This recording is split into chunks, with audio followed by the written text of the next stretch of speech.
wabarakatuh. Di sini aku Faliza Sabina Handini ingin mempresentasikan bagaimana sih sudut pandang kesetaraan gender dan feminisme pada perempuan generasi Z.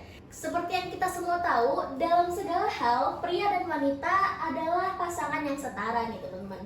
Sejalan dengan misi dan prinsip negara bagaimana dituangkan dalam UUD 1945.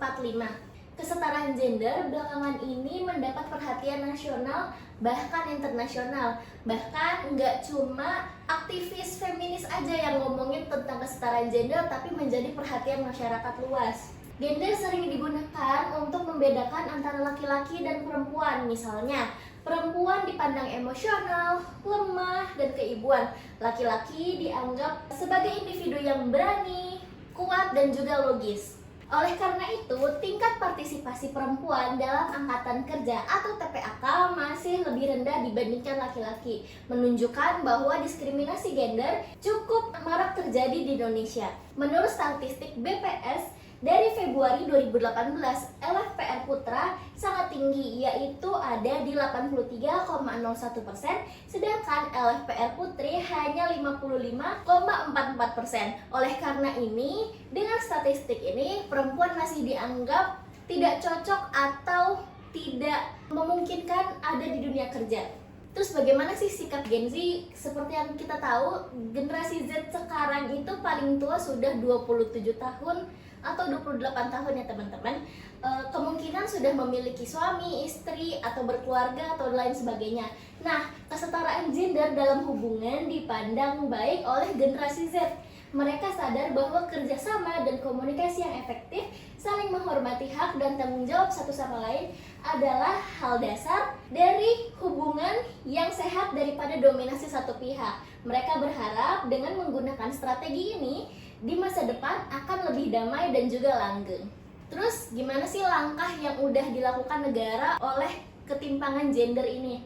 Penilaian gender di Indonesia atau CGA yang dilakukan pada tahun 2020 menemukan bahwa meskipun Indonesia secara aktif berupaya meningkatkan daya saing dan menciptakan lapangan kerja melalui kebijakan, program tenaga kerja yang berbeda, banyak dari upaya menghadirkan bias yang melekat, berkontribusi dan pemisahan jenis kelamin di tempat kerja, dan menyalurkan perempuan ke dalam produktivitas yang lebih rendah dan pekerjaan bergaji lebih rendah.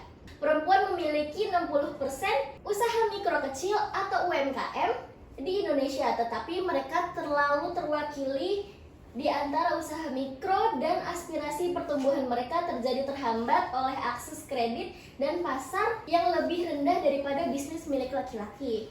Seperti yang kalian ketahui bahwa untuk menghilangkan diskriminasi gender dan lainnya itu masih sangat susah. Seperti yang ada di grafik ini teman-teman.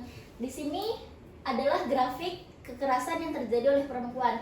Terjadi ada 3.500 kekerasan yang dilakukan secara personal, ada 2.100 yang dilakukan secara publik, dan 2.700 yang dilakukan secara cyber. Kesimpulannya, masih banyak yang harus dilakukan untuk mempertahankan dan merealisasikan kesetaraan gender. Memang tidak akan sempurna dan sulit dengan realitas yang terjadi di Indonesia, yang mana kesetaraan gender terasa tabu, tapi bukan tidak mungkin untuk perempuan generasi Z memperjuangkan hak mereka.